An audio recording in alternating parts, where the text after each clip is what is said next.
Well, it is now time for weather with Nebraska Extension ag climatologist and Market Journal chief meteorologist Al Dutcher.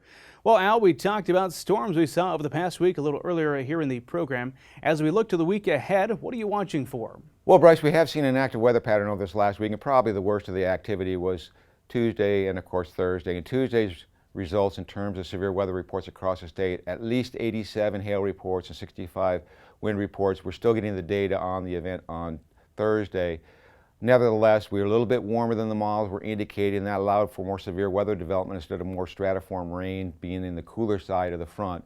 So that led to these very big, significant severe weather outbreaks that all pushed toward the south. A lot of western Kansas, southeastern portions of Colorado, Texas Panhandle, Oklahoma Panhandle have seen some very significant hail and rainfall damage to their crops. We've seen some isolated reports in Nebraska to hail damage to some of the emerging crops. We're a little bit farther behind than we normally are, so maybe the damage won't be nearly as excessive as it would be if we were in the 10-12 leaf stage at this time of the year. That being said, it does look like we're going to see a warmer pattern this weekend before a brief cool down and then a renewed warming trend that looks to be fairly long-lived developing as we get to the second half of next week.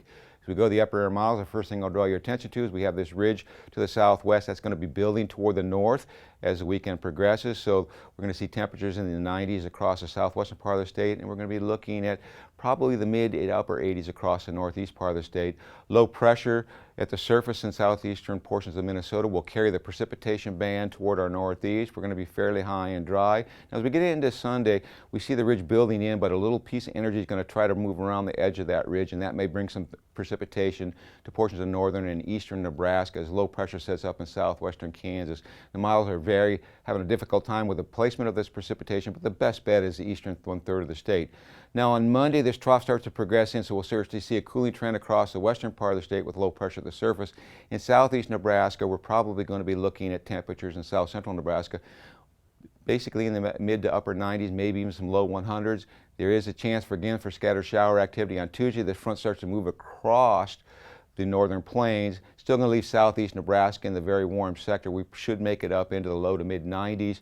We'll be looking at more into the upper 70s to low 80s across the northern part of the state. Most of the primary precipitation is going to move well to the north of us. On Wednesday, we see that trough rapidly moving toward the Great Lakes, and we're going to start to see high pressure building back in.